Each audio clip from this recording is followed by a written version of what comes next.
And we are live. Hello, Hello, hello. hello, Patricia. How are you doing? I am doing very well. How about yourself, Donna?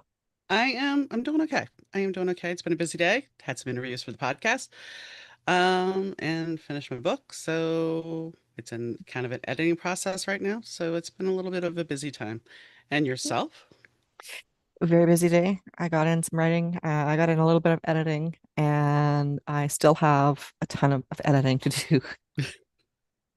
That's between let's be honest here. Editing and marketing is kind of one of those things where it seems like it never ends because you can catch every error you think, and then suddenly there's another one there. hmm Yes. Yeah, I just actually pulled a book that has been out for I don't know, probably 2 years. I sat down to read it, to kind of go through it because I was thinking of doing a follow-up with it. Yeah, I've already found a couple of errors that I have to fix before I can move on to the new book. So it happens.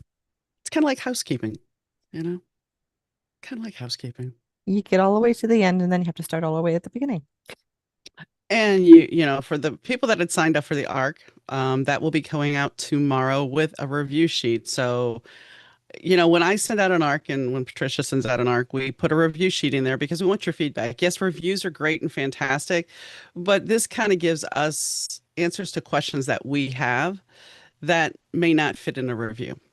And Exactly. it makes a better writer and better book for the next one. It does. It does. And I really do appreciate getting that feedback because especially when you're writing in a new genre, you want to make sure that you're hitting all the sweet spots. Yeah, definitely. So the last weekend you were on vacation, kind of.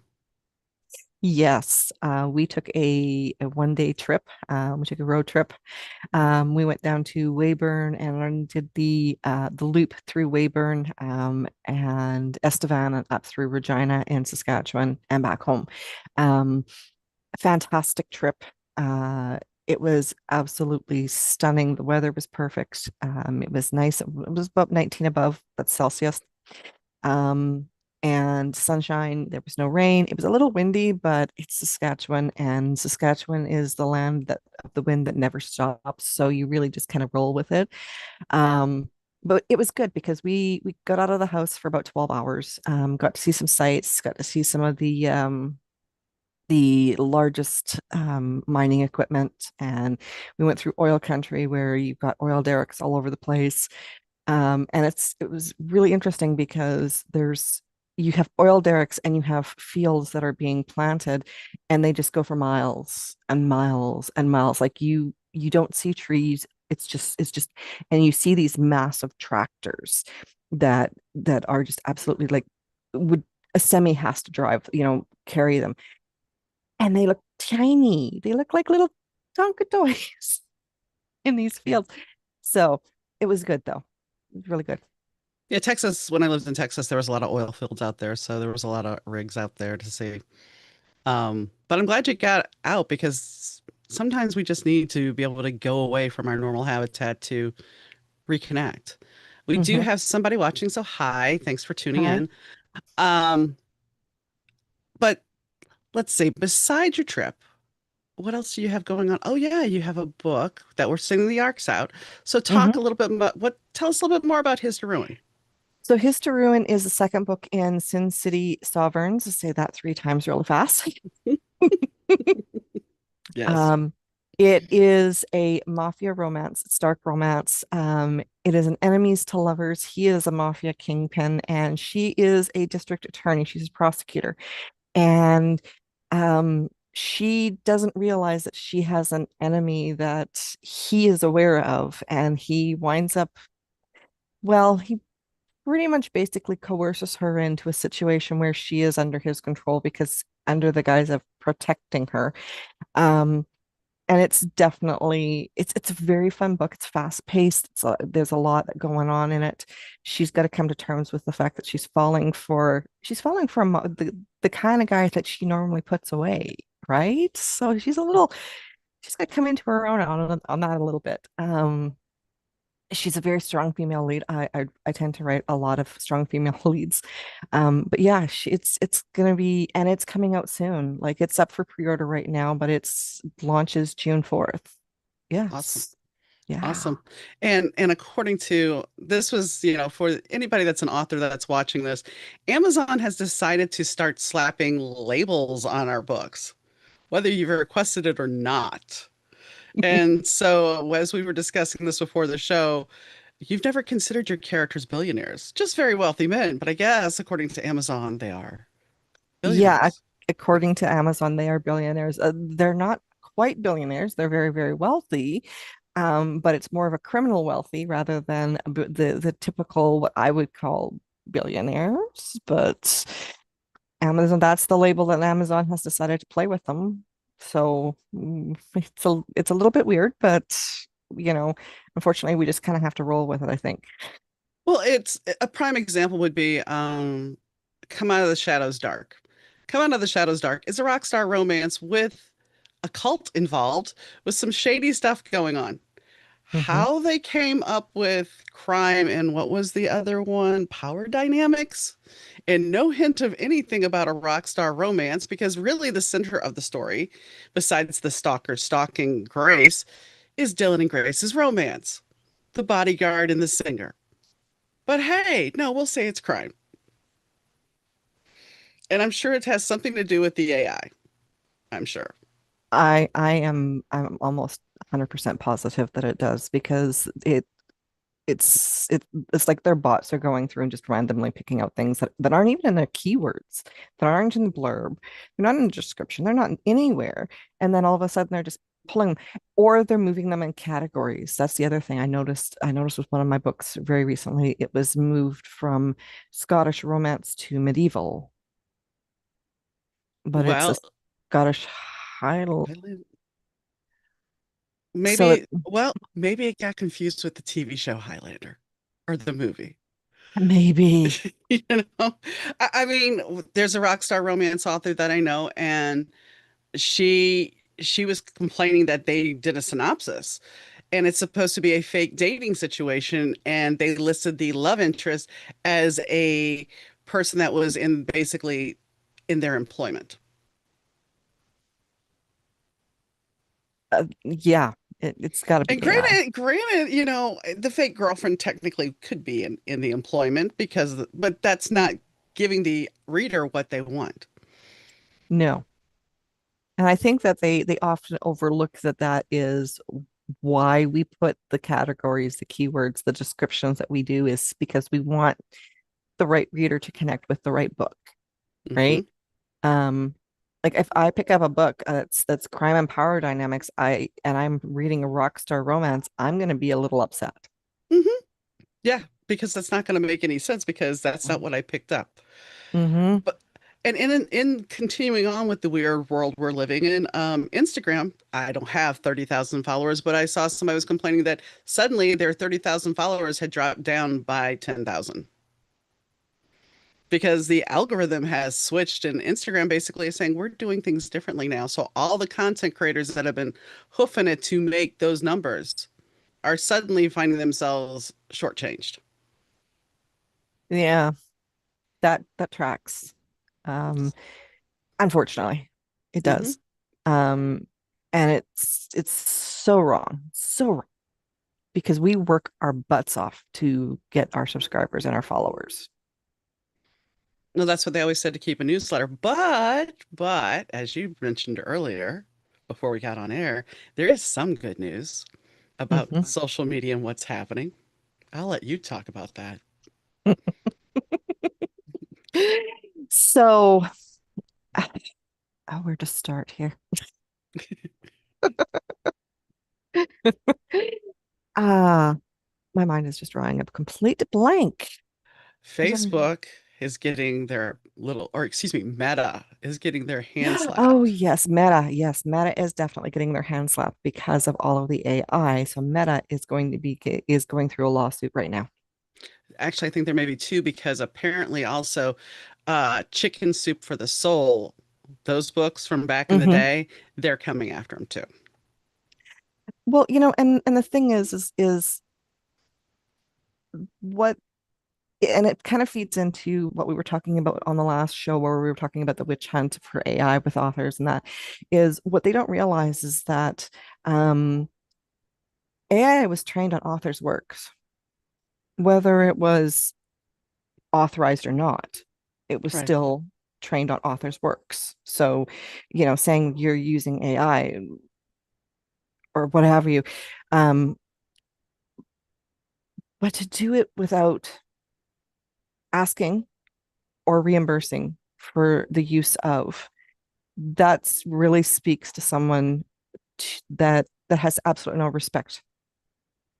I heard the most ridiculous argument, and this was, I think, an argument that a lawyer was making about this, that reader or writers learned how to write based on old books. And we did not compensate those authors for our learning our skills.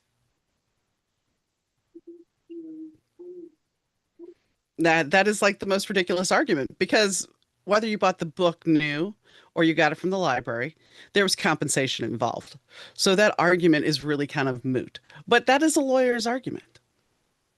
Oh, and they need to stick to law. And I've been in a courtroom and actually had a lawyer say to me and to the judge, I think the law means this, Your Honor. And I remember looking at my husband saying, shouldn't he know what the law means? but I think it comes to interpretation, It right? does. And how one person interprets it is slightly different than the other. Now, using that interpretation as a basis of argument is kind of, especially if you've gone to school for as long as a lawyer has, um, is a little bit like, trying to stop a stone from rolling down the mountainside. It's just not going to work, right? Like you have to have the skill. And Mhm. and I think it really reflects poorly when they're like, well, I think. No, Mhm. you don't think you know, or you don't know. Well, it's the one thing you have to think about when you think of a lawyer, you think, and I've worked with lawyers in insurance on claims all the time. When you think about a lawyer, you expect them, dare I say, to be like on TV. They have the persona, they have the confidence, which is the key word there, confidence. If a lawyer doesn't have confidence and he's sitting there saying, I think the law means, it kind of makes me think, do you really know? Mm-hmm. Are you certain? Because you should know. Your paralegal should have had you prepared for the case, not, oh, I think. Yeah. So, I mean, it'll be interesting to see. I don't know, it's the big publishers that are suing them. Are they going to end up then class actioning the other authors again? Are we going to do that whole dog and pony? Fortunately, I mean, I was not scraped. So I'm glad about that, but it's still an unfortunate thing that if Meta is getting sued and the authors are not going to be compensated, that's incredibly wrong because they should be. They should be. But here's the other thing too, and this is from what I understand of that original lawsuit that was won, was you actually have to have your book registered with the Copyright Office to Hmm. be included. So that means that if there is an author who isn't, so for example, I'm from Canada, as we all know. And if I register my books with copyright with the Canadian Copyright Association, right, then it doesn't count because it's not registered in the US. Now, I talked to an IP lawyer at one point because I had a question. I had questions and I wanted to know the answers too. And the IP lawyer that I talked to that was referred to me from the Copyright Office said that if you are as an author, if you are doing publishing in any jurisdiction, whether it's Canada, United States, whatever, he said you should be filing a copyright in every single jurisdiction. So if you are doing global marketing, your market is global, you should be doing registering your copyright in every single one of those countries that you're in. I don't know about you, but the thought of doing that is just astronomical. And now with the new proposal for the US copyright, that's makes it puts it out of the reach Right. of any indie author. Well, it's going up $20. It's going up $20 for, and for us, I mean, it's still not right. I've been, a lot of people were talking about the $45 one. I have been doing the $65 copyright every time I've done it. And I will say this, it used to be I could file my copyright online, and within a month and a half, I would have it max. The last Mhm. copyright I filed in September, and I didn't get it until I think March. Yeah. So here's the bigger problem with this. Sure, you have it online that you filed for this. But if Amazon suddenly flags me saying I'm going to get rid of your account because you don't have proof, are they going to go along with my screenshot of the application because it's not been approved yet? Yeah. And like you said, yeah, I'm well aware that yeah, I have my copyright, but if I didn't do it in England and somebody does it's a game for an indie that I don't know that's always winnable because the other caveat to this is sure, you got your copyright, but somebody has scraped your book and put it on a pirate site. And yes, you can do a cease and desist and get it taken down, but the book is still going to be passed around. It's still going to keep. So there's a question of at what point is the copyright even worth it anymore? Yeah, exactly. And Exactly. I did find, speaking of pirate sites, there was a time when I hadn't even written the book yet. I had posted it on Goodreads, but I had not even written the book. And somebody had said they had it available on a pirate site. And I was just like, well, that's really good. Maybe I should get a copy so I know what to write. Yeah. Well, and that's the other thing too is that I think what people don't realize is that, you know, not all pirate sites are actually providing free books. No. Well, right? Like a lot of them are providing free malware and viruses. Oh, and they Um, want your credit card information sometimes too. yeah, yeah. And someone once said, well, the readers who read the pirated versions, they're not your readers anyways. Well, no. It's the same with it's the same as far as I'm concerned, it's the same as excuse me, as purchasing a book from Amazon, reading it, and then returning it. Hmm. Yeah. And that shouldn't be allowed because Amazon for movies, they block it. You start watching that movie, I'm sorry, you can't return it now. Bye. Yep. It should be the same way with books. And that's the thing. Somebody was talking about like last month, I think there was 5,000 books that were published. It Something was a like that. crazy, and it had increased since last year at this time. There was that much more. But here's the thing. Most people that are creating the AI slop are doing it thinking this is the way to make some extra money. And the fact is, it's not a cash grab. Being an author is not a cash grab. No. It's a marathon, not a sprint. There Hmm. is no sprinting in this. Yes, you hear of the odd author that has that sees, what appears to be instant success. But if you actually look at them, and their story and their journey, it's not an instantaneous thing. They've built up it's like E.L. James. Like she had a reader base before 50 Shades of Grey was published by HarperCollins, right? Like there's she'd already put the work in. There, So come on, there's it wasn't an instant. no, there's somebody I know that she was a rock star romance author back in the early like 2020, 2021, and she switched over to horror. And today I believe it's the New York Times bestseller list. She got an agent, she went the traditional route, and yeah, she's on the best time. But it was how many years? We're talking 5 or 6 years to get there. Hmm. And that's the problem with people thinking AI slop is going to make me a ton of money. Sure, it might, but a lot of people recognize it for the crap it is. So unless you're going to go polish that turd, excuse me for saying it that way, but basically that's what it is. It's slop. So unless you're going to go hire an editor to polish it, people are going to know. Oh yeah. Yeah. Yeah. And I'm not knocking anyone's business model, but No. there has to be some personality. There has to be a personal touch at some point. And if you're in this industry because first and foremost for the love of it, because this is an industry you have to love. Because if you don't love to write, you're not going to make it. Right. Like I have friends that have written um multiple books and have dropped out because they didn't see the sales because it was all about the money. Money, money, money. And it's like, yes, yeah, you can make a living at it. You can do very, very well with it. But you have to put the time in, you have to put the work in. And if you're not willing to put the time and the work in, you're not going to get the results that you want.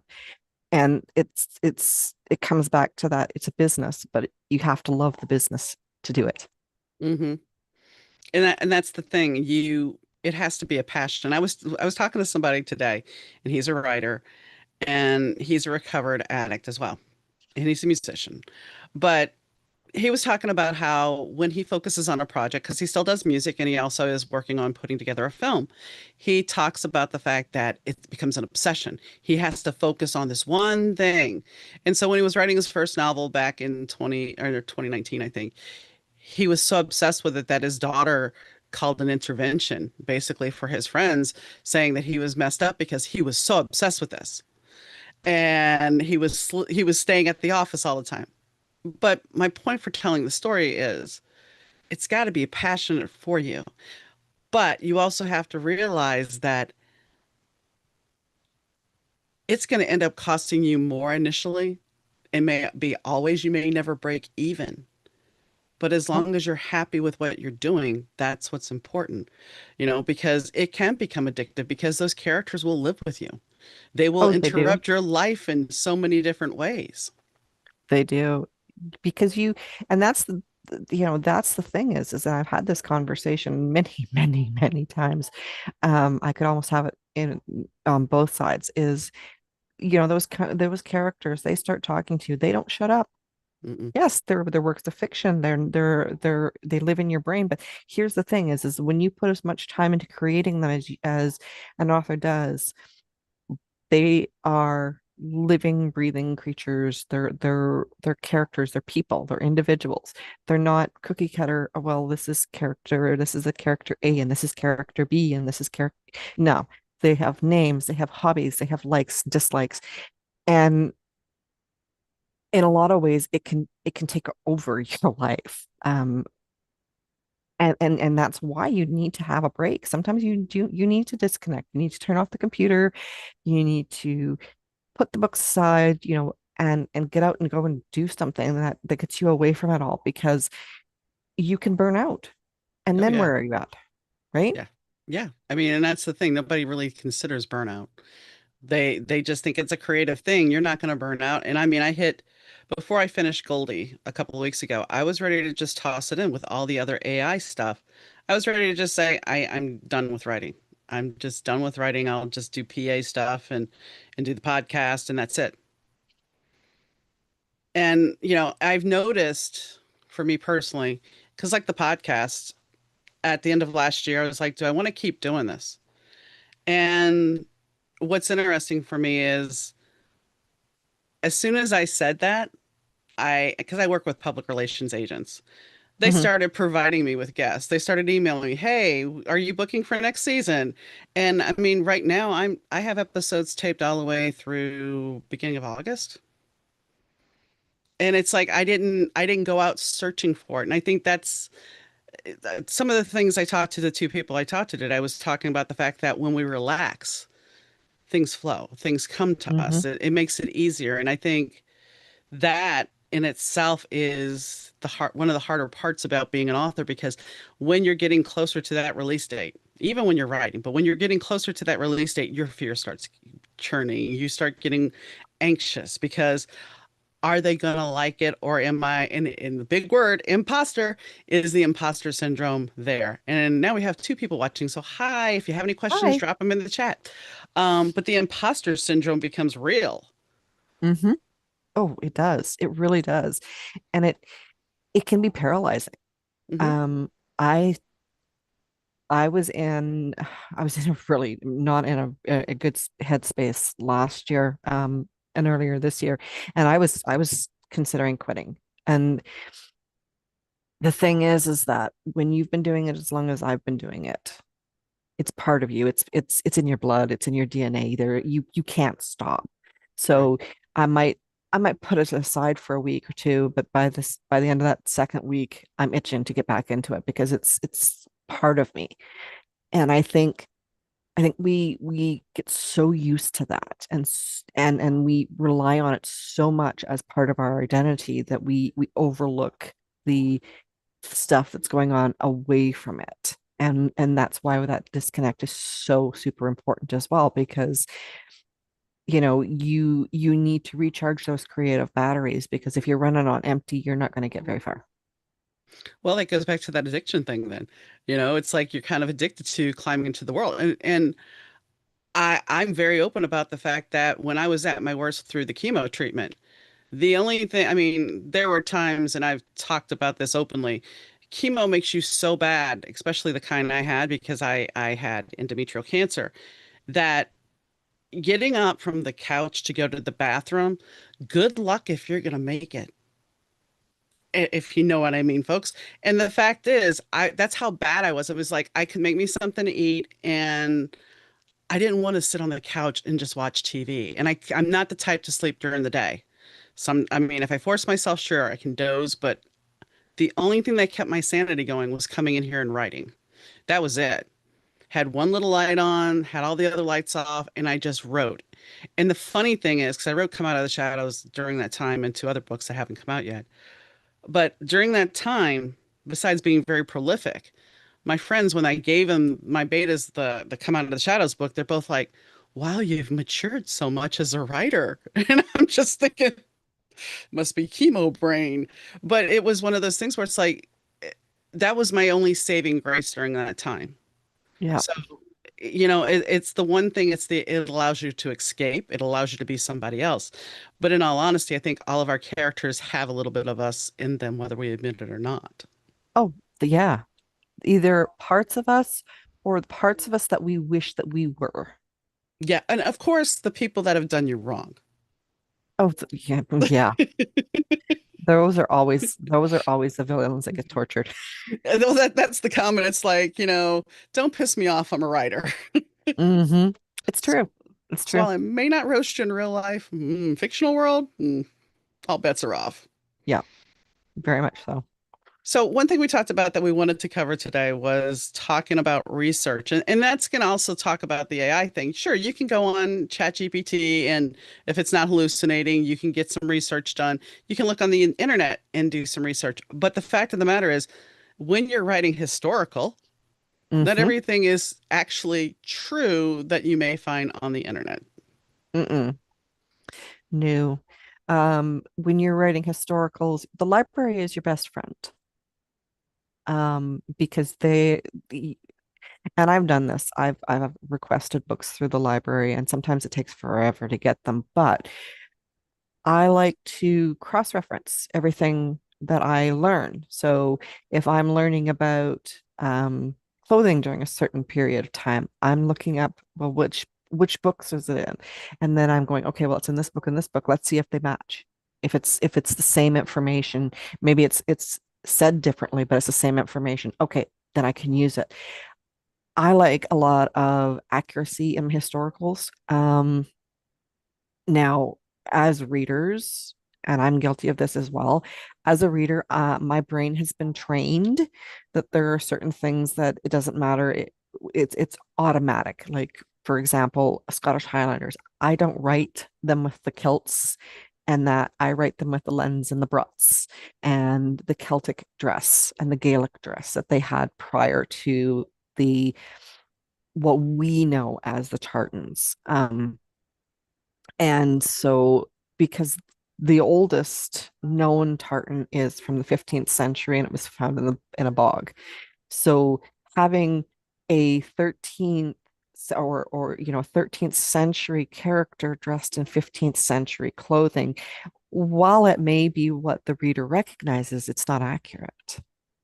And that for me is it's hard because I've had to step back and go, okay, well, you know what? Yeah, I see what you mean. I have to just kind of let it fly, but it still irks me because as a reader and a history lover, if I see something that is out of place, and I've seen this a few times where it's, it's more modern, or or they didn't have they didn't do this particular thing at this time, it throws me out of the book. So I want to make sure that my readers are getting historically accurate stories and settings, and the detail is there so that they feel like they're in that moment, in that time place. And to do that means you spend a lot of time reading nonfiction books, and you spend a lot of time doing the research. It's why historicals take me forever. It takes me a good 9 months to write a historical, because I spend probably 2/3 of that going through research material and cross-referencing and making notes and following up, and that. And sometimes it means multiple trips to the library. Sometimes it means you find out, a contact for a university, and you email them, right? So it's really important, I think, that regardless of what genre you're writing, if you're not familiar with it, you need to learn, because you want it to be accurate. Your readers are going to know. Doesn't matter what you do, your readers are going to know. Well, yeah, and for like me, okay, so I walk that fine line of we've discussed this before. I write historical, even though it's not considered historical, it is Mhm, considered historical because I write in the 80s and 90s. And one of the things that I ended up doing at one point, I was looking for a hotel and they had a massive fire at a certain time. So I called the Chamber of Commerce out in California in a city and said, "Hey, can you give me some information?" And they were more than happy to. So mhm, it's like you have to find those resources. So like when I was writing Come Out of the Shadows, Dylan, one of the main characters, is a Navy SEAL, and his grandfather was in the Navy. Well, when my father-in-law passed away, he had this lovely book, and this is his book from when he was in the Navy. So Dylan ended up having this book because it was kind of like, here you go, and we show you different things. So it was something that I could play with a little bit. I didn't focus on it a lot, but it was something that could come up in the story if it needed to. mhm, And the other things for me, and this is anybody that's writing in the 80s and 90s and whatnot, you can go on eBay and you can find travel books because here's the thing, sometimes, and this is just me, it's my pet peeve. I want to write about a restaurant or I want to write about something from that time period that may not exist anymore. mhm. I mean, I've had to go online. My search history is just toast. I've had to go online because I was looking for, yes, okay, folks, I write naughty romance for sex stores in clubs in New York City in the early 80s. I did fortunately find some on the internet, but if I went to look for a restaurant for one of these books, it might not be in the internet. So this way I had the information I needed based on a book. I Mhm. don't know that there's actually a book that I could get for sex stores, a travel guide. I'm sure there is from somebody, but you know, so you got to do research no matter what, because as somebody, this week I have an author coming up on the podcast and her book is set in the 80s, but she's like, she found herself saying, well, why aren't they texting? And even I had a reader once recently tell me, why didn't they text somebody? And the fact of the matter is, we didn't have that technology. And No. even when we got the first couple of cell phones, in the late 80s, we had cell phones in the car. We had the brick. Not everybody had this. You had to have money. But if you're going to sit there in the 80s and say, "Oh, well, he texted," no, he didn't. So make sure you know your audience. A pregnancy test back in the 80s wasn't a peeing on the stick. It was a chemistry set. Mhm. So you have to look because you may think, "Oh, it doesn't matter. The readers aren't going to care." But the fact is, you're going to run across a reader that may have experienced that part of life and they're going to call BS and they're going to say it in your review. Yep. And then you're going to be upset. And nobody wants that. Yeah. No, no, you don't want to upset authors Oh, you or don't want to. readers. Yeah, I mean, it's a two-way street there because we talked about that last week. So it's best to try to make it as realistic as possible as far as your descriptions because there's going to be somebody that's going to say, "Hey, yeah, that's not the right way. And the other caveat to that is maybe I write a restaurant down and somebody goes, "Wow, I remember that place. That was my favorite." So you've connected with them on a different level. And even the tartans, you know, you may run across somebody that's like, "Yeah, that's not right." And to solve your problem about that, would it be easier, you know, some people put trigger warnings in the front of their books. Would it be easier to say this is how this is described? Yeah.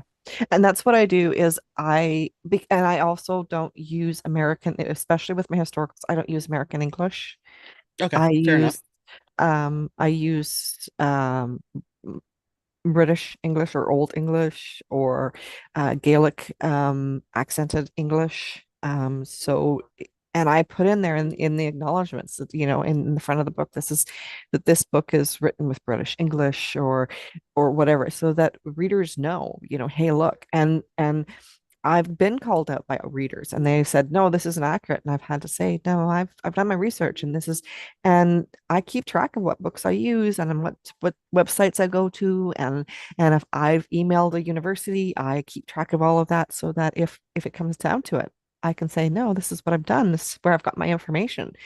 If you want to argue with a scholar who that's their livelihood is researching this, pick it up with them because I've done my due diligence. Not that I've ever been that blunt with a reader, but at some point, you have to stop worrying about is everyone going to, because a lot of the interpretation, especially with historicals, is Hollywoodized. And I'm Mhm. not knocking Hollywood by any stretch of the imagination, but they do.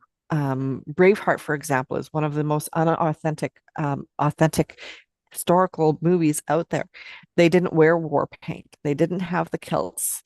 They had the claibornes, but the way that and a lot of them at that point, before they a lot of them went into battle naked, right? I wouldn't be surprised. Yeah.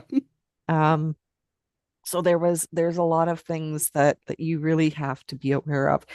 And yes, you can take some creative license with some details, but you don't want to take it to the point where it's creative license in such a way that you're 300 years more modern than what the actual setting is. If you want to write it then at that time period with those details, then do so. But if you're doing it later, like if you're doing medieval, 12th, 13th century Scotland, be accurate. And it doesn't necessarily mean have to be even Scotland. I mean, it could be England, it could be Ireland, it could be France, it could be Spain, whatever it is. You want to make sure you're as accurate. I think, I think that you need to be as accurate as possible while still delivering that story. I ran across a problem when I wrote Fairy Tales and I Love You back in 2020, 21.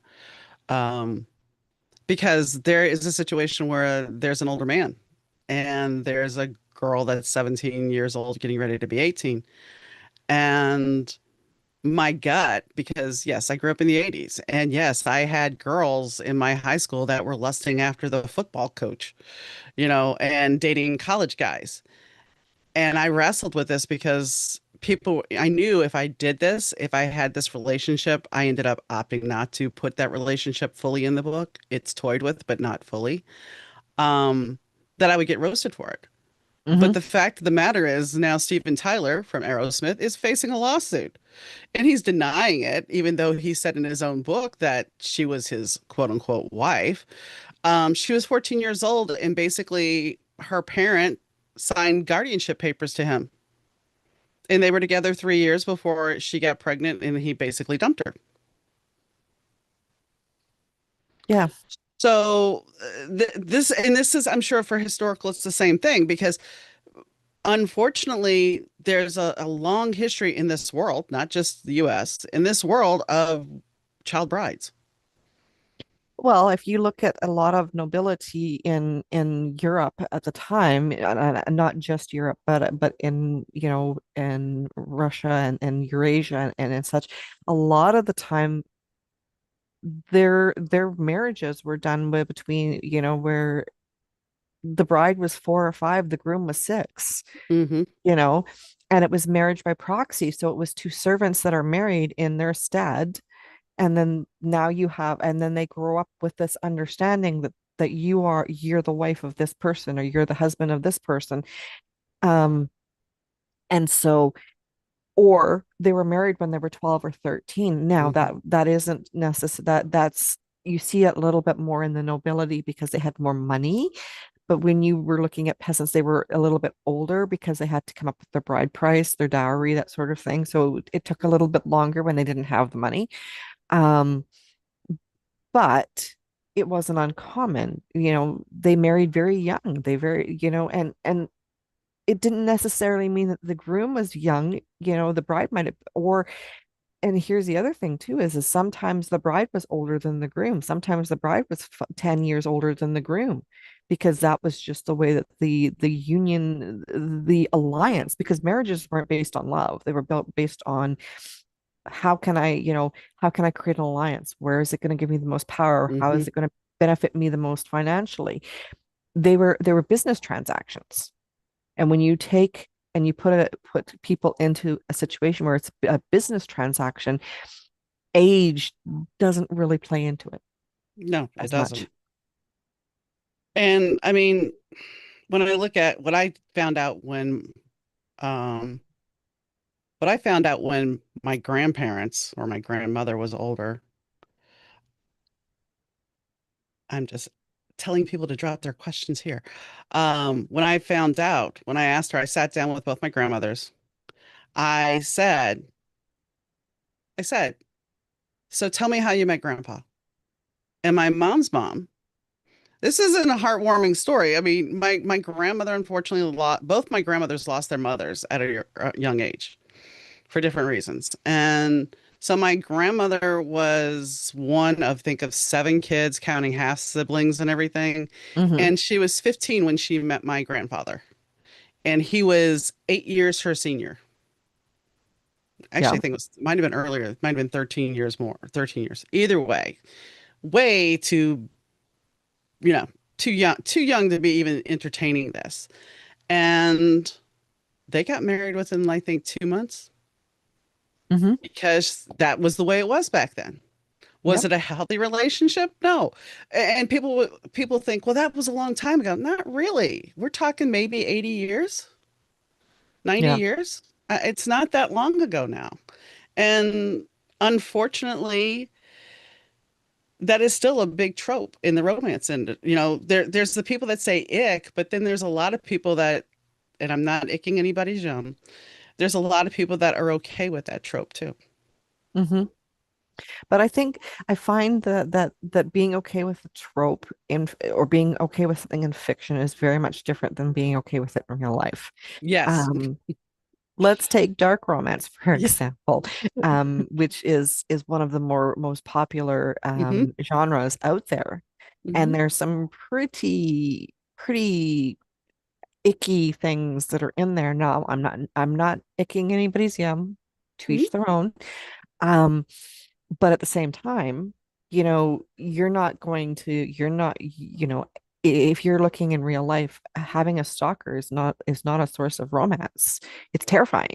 But in a book, it's completely different because we can control it. We can control that sense of what we want, what we're getting out of it. Um, I think. And so, you know, there are some things that are a hard pass. Yeah. I will be honest with you, but to me, it's very much let's just enjoy what we enjoy, and as long as you're not hurting anybody. Well, that's exactly it. As long as you're not hurting anybody. And um, because I'm doing research for one of my other books and it deals with domination and dom and sub relationships, I've been I've been in a group and they're talking about doms, and it's interesting to listen to a true dom, learning about a true dom versus the dom that is in a book.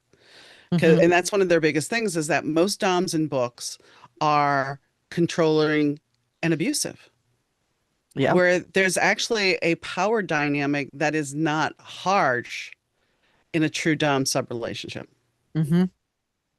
But because the way we want that intensity. We want that man in those books to tell us on your knees. We want that, but yet that's not necessarily how that plays out. Everything is there's communication is the most important thing in the relationship. Exactly, exactly. And I think again it boils down to that fantasy and controlling that fantasy. Well, let's be honest. If somebody shows up in my bedroom with a mask on, I'm not sure I'm going to be saying, "Hey, babe, come on." Mm-mm. No, that's the last thing I think I would be. Exactly. I'm thinking, nope, nope, nope, nope. Mm-mm. But I mean, I see TikTok videos and Instagram videos of women acting their fantasy out, and I'm just like, it's a really weird, it's a really weird universe we live in because we have so much uh, women saying, I would go with the bear. I would take the bear over the guy. I don't want the guy to be abusive. I don't want the guy. Oh, give me my romance book. He's going to come tie me up and we're going to go to town. And I understand it's safer. It is completely safe. And I'm not aching anybody's yum. And I'm writing dark. I got some of the stuff I have planned that's already written is kind of really dark.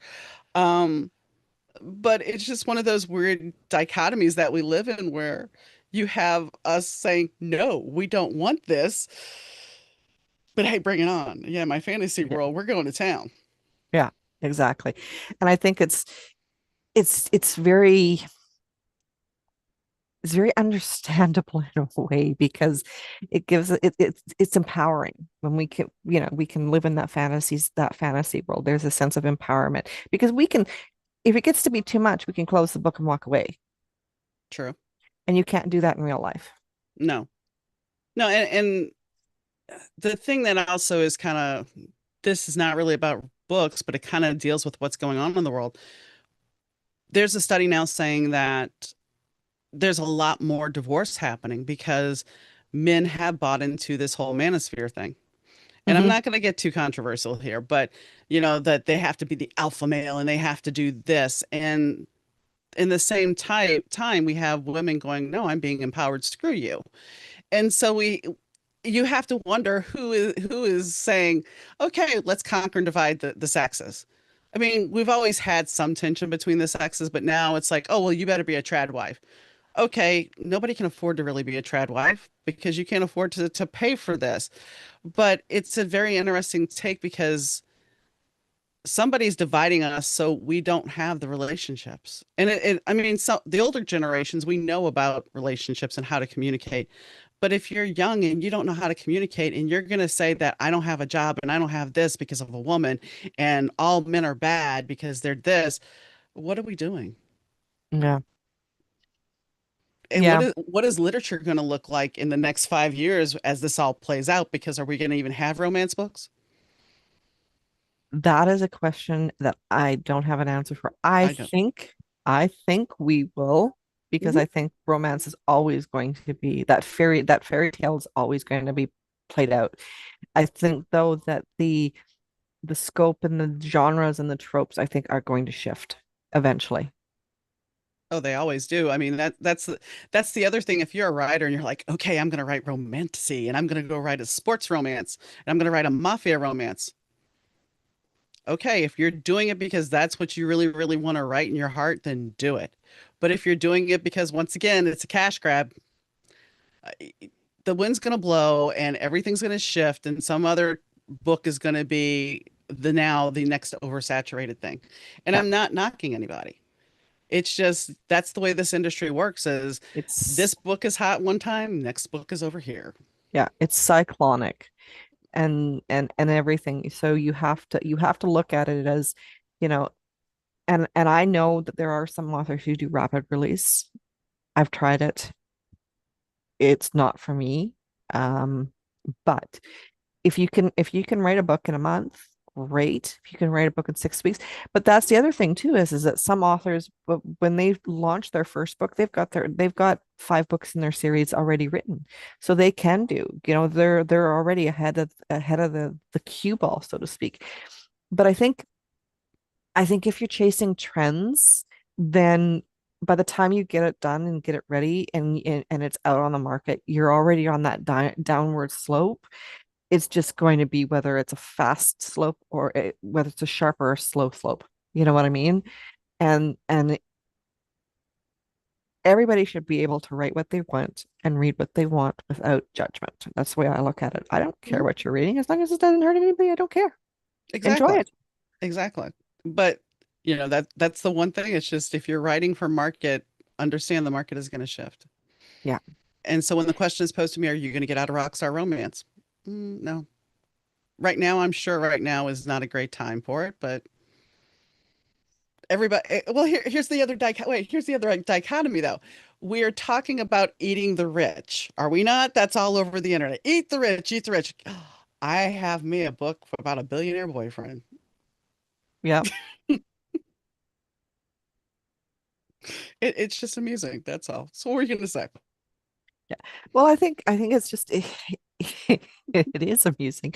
But I think it's one of those things where if you're writing to market, you need to stop trying to pigeonhole yourself and fit into a box and write to what you know your readers because they're the ones that are going to be buying that book. And I write historicals. Historicals are not like super, super, they're not the super hot thing right now. I understand that, but I still write them because that's my passion. And that's one of the things that I love. And I think that it just really makes it so that people, authors especially, as we're writing this, we go into it with a game plan. Don't go into it with just this idea that you're going to write a book, you're going to get instant success, you're going to get a movie deal, because none of that's going to happen unless you're really, you've got a reader base already established Or and you just know go people. into, or people, or you suddenly land a really, really good traditional contract. Um, but I think that's part of it is that there's so many misconceptions about this industry that people don't necessarily understand when they go into it. I've been doing this for almost 20 years and I'm still learning. Like the last 6 weeks, I have learned so much that it really made me sit back and go, okay, well, wow, I'm doing this wrong and I need to fix this, you know? Um, and you have to be able to do that. You have to be willing to do that, not just able, but willing to actually do that. Because if you're not going to get in very far. It's about the And then toxicity. and then you're also constantly competing with an ever-changing algorithm. And it's Mhm. not just social media. It's Amazon. I mean, Amazon, you're like, okay, well, guess what? Now you have to do this. Wait, no, now you have to do this. Wait, no, now you got to do this. Mhm. And so you have to keep educating yourself. It's like anything, though. If you want to evolve, you have to educate and grow. You can't just stick in a rut. Exactly. Exactly. And I when I sit down and I'm looking at whether whatever series it is. So we'll use Sin City Sovereigns. City Sovereigns has 5 books, but there are beyond that, there's 5 other spin-off series that tie into that series. There's 30 books in total. I have a plan for the next 5 years for all of those. And that's one pen name. I have five, right? So Mm-hmm. if you're going to, and that's the other thing if you're going to have multiple pen names, you need to be organized because if you're not, you are going to burn out fast, Mm-hmm. really fast.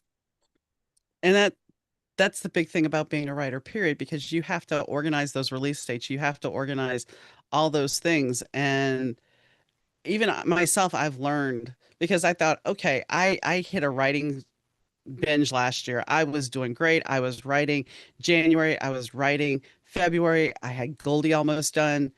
And then I hit a wall. And I had boxed myself in because I set up pre-orders for 5 books. Yeah. And then I was under the gun. And then I start pushing dates back, and Amazon only allows you one pushback. So after that one pushback, then you really are under the gun because then you have to face, if I don't get this out, I can never do another pre-order for a year. But Hmm. then the bigger question is because there is a lot of people going, I'm leaving Kindle Unlimited. A lot of authors are saying, I'm going wide, screw this, because the algorithm has screwed up our payments and royalties so much lately. So you have to start looking at, well, am I going to go wide and how am I going to go wide and what am I going to do here? And do I still do Amazon? You know, we were talking off camera about the fact that I took a book that I was supposed to be in a shared world and flipped it to a book that I was going to write next year. So I'm working on that and it'll be a complete duet with Goldie and Bo Bear. So that'll be completed. But that being said, because I was in that shared world and one of the shared world requirements was Kindle Unlimited, now I'm sitting here going, well, give me all your lovin', which is Bo is in there. He's not the main character. That's about to leave Kindle Unlimited. Goldie's not on Kindle Unlimited yet.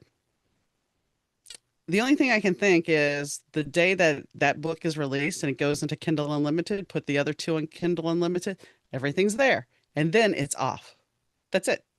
But I have to come up with a strategic plan because it makes no sense to have that one book in Kindle Unlimited and not those other two. Hmm. So Yeah. you have to be strategic in what you're planning on how to pull things off and keep what you want separate. And the other thing is if you're writing spicy romance, you also have to consider the sources because like Smashwords is not taking certain detailed information about open door spice. So you have to if you decide to go wide, you have to make sure if you're going to sell your books outright that you have a platform that's going to support that. Hmm. Exactly. Exactly. It's it boils down to you can treat it as a hobby, Hmm. or you can treat it as a business and treat your books as employees, not babies. Because if they're not making any money, then you need to come up with a game plan. And before you start, honestly, if someone had told me 20 years ago, sit down and come up with a business plan of how you're going to do this with your books, I would have laughed in their faces and said, oh, I'm traditionally publishing. I don't need to worry. No. Had I known what I know now 20 years ago, I would be much further along than I am in my career because I would have understood first and foremost is regardless of whether you're traditionally published or you're in indie publishing, it's a business and treat it as a business. If you want to make money at this, then you need to treat it as a business. You need to understand you are the CEO of your publishing business and treat it as such. And I think that that overwhelms some people because they're again. And I've had family members and friends that have said, "Oh, I'm going to write a book and then I can make some extra money," because they figure it's instant money. It's not. It's a hard grind. It's well worth the grind, but it is a hard grind. Yeah. And a lot of people don't see it that way. And not everybody can write a book. Some people are better short story writers, some people write poetry, and some people just can't write. And you need to embrace what you can do. Oh, just one second here. I'm just getting a message. Someone that I know that was looking forward to evening's chat. Oops. Well, we still have a few more minutes. We still have a bit. They can Um, join us over here. Um, yes. it's just it's one of those things where it's got to be a passion of yours. So besides Historuin, what else do you have in the pipe? So for those who have not already, if you want a copy of Her Mistaken Groom, you're going to need to grab it within the next 10 days because it is coming down on the 15th of this month because the book itself is being rewritten. Right now, I've got an extra 13,000 words left in there, so there's a huge chunk that's being added. It's undergoing massive rewrites and additions. It's going to have a new cover, new title, new everything, and that's going to be launched in June. Um, the other two books as well, Abducting Her Highlander and Marrying Her Enemy, both of those will be coming down as well, and those books are being rewritten. And then we also have a Stuff Your Kindle Day coming up for When the Dust Settles, which I'm very excited about. It is a Western. It's not medieval. Europe, but it is a Western American. I'm currently plotting out a 15K or little novella, Pony Express romance. So I, I've got lots going on. Plus, you got something for Agents of Star, don't you? I do also have the next Agents of Starbuck, which is in the works. And that is going to be, I'm not sure if it's Daniel's story or if it's Pike's story, but it's, I've got both of them on the go that I'm writing at the moment. So it's going to be interesting. Okay. So you have quite a few coming up. I do have quite a few. Yep. And for me, I have Goldie and the Yeah. Licks will come out on the 15th. And it's definitely not my normal romance. It's a little bit lighter. And can I get you to pop the link to the YouTube channel into the chat here just because I have someone who's would like to in pop what in chat? into our Zoom chat. Are they in the Zoom? Oh, you just want to, never mind. Never mind. I got it. Duh. Duh. There you go. Next time I'll do that. Awesome. Um, so yeah, Goldie and the Licks, and that is kind of it started out as one thing. It started out as a retelling of Goldilocks and the Three Bears, and it kind of veered off course. But it's okay. Hey, there's nothing wrong. There is nothing wrong with having it veer off course. Sometimes the best stories are the ones that are unplanned.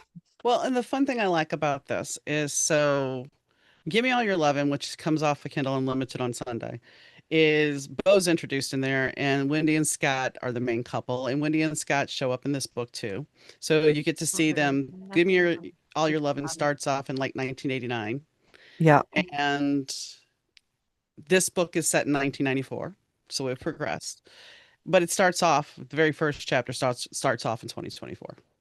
So you have this time jump in there, and it ends in 2024. The next book, which is Goldie and the Honey Thief, Hmm. which is Goldie and Bo, they are basically 54 and 57 years old. Oh, wow. Yeah, yeah. And they have a son. So that kind of, I will tease that. And something happened between the end of that first book, Goldie Licks, to this book that there was problems. So they are trying, it's going to be a second chance romance of them in their 50s. Why not? Life Well, doesn't end once you life doesn't end once you hit 49. no, but here's the thing, and I'm not gonna. I mean, I know it's a romance and it's supposed to be all hearts and flowers and everything, but the thing about this, I feel, is I want to be a little bit real too about it. That he's 57 years old. You think that thing's gonna just go spring and here we are, or do you think he might have to take a little assistance? She's going through menopause. Is she gonna have some issues? Possibly, and Hmm. there can be some comedic moments in those things. Hmm. My late husband once told me, he's like, yeah, I threw my back out. I threw my back out because I was unlocking the car and I sneezed. So, and I have a friend who threw his back out doing things with his wife. So, I mean, there's things that happen. We can take some humor and add it in. And that's where I'm going to go with that. And I I don't like that. normally write 50-year-old people, but, here we Well, are. and I think too, it's refreshing when we have older characters because the older characters kind of show that life doesn't end once you hit 45. So much of the romance that I see and I love it, but so much of it you grow up, you know, they're in their 20s. They're in Hmm. their 30s. It's like where the romance ends when they hit 40, you know. Um, Unless of course it's an age gap, Yeah. Yeah. at which point then it's a little bit different. But I think or it's a paranormal, at which point he's 1,000 years old. But I think it's interesting to see how we react to later in life romances. Well, that's kind of why I wanted to do this because, in the first book, they're 24 and 27. Yeah. So you got the interesting young thing, and Hold on a second. Flying cat. Um, so you have the younger perspective there. But with this, I wanted to take them to an older place and trying to refigure out the relationship. To be honest, when they first see each other again, his first reaction is he's got in his head, okay, I'm gonna marry her. And she's just kind of like, we've changed, we've grown. Granted, we've been in each other's life all this time, but I don't know you well enough. We haven't lived together. Yeah. So why do I just want to marry you? Yeah, exactly. Exactly. And I think one of the things that I find is so refreshing is what slow burn. Slow Hmm. burn just to me is just, or overcoming that second chance romance. It's like we just released one. Trisha did, one of my pen names. Um the barkeep's son is a second chance romance. They're high school sweethearts. She moved to Scotland and they lost touch for 15 years. So they're in their late 30s, early 40s, and they have to figure out a way of reconnecting because he doesn't want to get close to her. He doesn't want to let her in behind his defenses because she just suddenly started ghosting him. And it wasn't even that she ghosted him, it was that there was things that she wasn't prepared for, as a teenager to move to Scotland and the life that she was building. It was outside of the scope of her understanding at the time. And then by the time she realized, it was too late. She'd already been gone for years. She had built a life of her own. And I think that's where the fun comes in, especially as an author, where we can play and we can do these sorts of things and have these fun events and fun ways of creating these worlds and showcasing that you don't have to be in your teens or 20s to have a solid romance. You can be in your 30s, you can be in your 40s, you can be in your 50s. Um,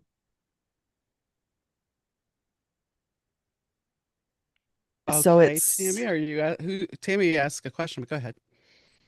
so it's definitely going to be interesting to see what where I go next. I guess it would be the where I was going with that. Well, I was gonna say because I have written a second chance romance before with two people that there's a fake relationship, a contract relationship involved in it. That's Amazon's thing. It's a second chance rock star romance, but they have to tagged it as celebrity lifestyle. But playing the second chance romance, it's always interesting because you have to play on those dynamics of yes, there's this deep burning love, but yet this person hurt me. Hmm. So Yeah. Tammy's question is, and I don't know if it's for you or me, it says, after this is done, what have you planned for your next series or book? And who is the question for, Tammy? Or we both can answer it, but Can both answer it. I'll Um, let you go first. all right. So what's next? Definitely working on more of my Scottish Highlander. I am currently looking at redoing, or not redoing, but yeah, well, I'm redoing the next book in the Chains of Rome series, The Gladiator's Promise. That is currently going to be. I'm not promoting it because it does need a lot of work. It was very rushed, so um I'm going to rewrite it, and then potentially there will be a third or a fourth book. I actually have ideas for 4 books in that series, so another 2 books to write, plus Gladiators Promise to rewrite. Um, the next in the Highlander series, my Mafia series, my Paranormal series, The Dark Realm as well. Book 1 is going to be coming out this fall, which it has undergone some massive rewrites, and it was part of a Kickstarter. So it's going to be launching in September for October. That's what I've got on my plate so far this year. We'll see about next year. Yeah, the question was for you, or she said both, and she said laugh out loud. I have the Creepy Diaries. I have another book in the Creepy Diaries, plus I have called Eruption, and I have a book called Need You Tonight from the Dark Creepy Diaries, and then I go hardcore with I Want to Believe the Beautiful Lies, which is the serious dark romance book. So Dawn of Dusk has 2 books coming out, and then uh DM has 2 books coming out. And then I have a rewrite of the last book that's done for the Better to Burn Out series. So, because I made some changes because I stuck Dylan as a main character, knowing Ava and stuff, and that wasn't in the original version of that. So I have to make some tweaks. That's the love of being an indie author, though. Yes, it is. It is the love of being a because you get to do so much. You have complete control of what you are doing, Hmm. which is awesome. Just very Anybody awesome. else? We're gonna give you another 5 minutes because I know you have to eat. I have to eat dinner. Anybody have any more questions? Tammy, you can. We appreciate you stopping in and giving us questions. And next time we'll make sure that I give Patricia a link early, and we'll make sure we put it all over our Facebook, and maybe we'll have more Yes. people. But Yes. we're still working on this. This isn't live is not my normal forte. I do podcast and I record it and then put it out. So yeah, It's a little bit different. yes, But I'm having fun. I think this is a great way to connect with our readers, and it's good to have these conversations. I think these conversations are absolutely fantastic, and um it's definitely worth it. I think the fun it doing it live is a lot more fun. oh yeah, it is, it is. So, hmm. Any more? You were talking about gardening. You said the weather was about to change, and you were talking about gardening while we are off camera. Oh, wait. You two are really busy. When do you have time for you, or so you guys keep on with ideas for your next book? Time for me. What? I'm also her PA, and I also do a podcast, and yeah, I mean, it's life. You got to keep busy. Yeah, you definitely do. Um, Usually I'm getting to a little bit better with taking a day for myself, at least once a week, or even half of it. It's Sunday, sleeping in. Not me. Um, well, I find that I have to at some point because with working full time during the week and then doing my books full time because that's another 40 hours a week for book stuff. If I don't take a break, then I don't wind up in a very good place. Um, so Sundays is usually the day that I try to disconnect at least for a part of the day. Um, and I keep a notebook. I have a notebook that I have that I put my story ideas in so that I have an idea. If get an idea for a book, I stick it into the notebook and then I look at it. My muse isn't crazy because she's currently trying to talk me into doing um, hmm, another pen name. So that would be six. Don't do it. If it's the book we've talked about, we settled how you could work that out. It's not that book. It's Okay, not okay, that book. yeah. I have a mail book that is it's got a bit of suspense in it, but it's not a suspense romance. It's kind of a coming of age spicy romance, and it doesn't quite fit into Lena Metcalf's catalog. It's not quite as dark as what she writes. So I'm kind of trying to figure out how I'm going to do it because I don't want it to go dark. It doesn't need to go dark. It's a good book as it is, but it's also part of a shared world that is has multiple authors that are Oh, okay. Well, I was gonna well, say you could just broaden Lena's horizons. I could. Um, but I could do it under Lena because it's Lena's doing one book. Marley's doing one book. Elise might be doing one book. Pat, you have so many books on the go. Where do you get your ideas from? Oh, that's a hard question to answer because I get them from everywhere. It could be an idea, it could be something that I've read, it could be an ad on TV, it could be um, an image that I've seen. Sometimes it's dreams. Rebel and Cooper were both written based off of dreams that I had. Um, so it could be anywhere, could be anything, honestly. Like the her Vikings thrall was actually based off of the 13th Warrior, but with a spin on it. So it really depends on where it depends on the moment and what piques my interest, so to speak. Yeah. I mean, they can come from anywhere. Hmm. And it does. And I do direct sales, just saying. Yeah.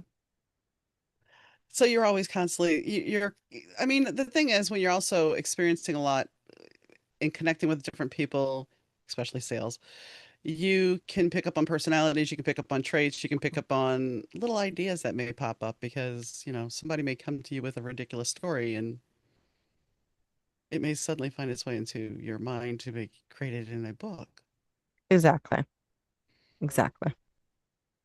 So it is now 8:45. We've been doing this for 75 minutes. So I think that would be a wrap for tonight. And I we will think be so. back next week at the same time, Same same place. channel. Yeah. Yeah. I mean, if you guys are looking for, all you have to do if you can't find a link is at d.m.needom and you'll find me because that's where this is. So I thank you guys for tuning in and we will see you next time. See you next time. Bye. Hold on one second.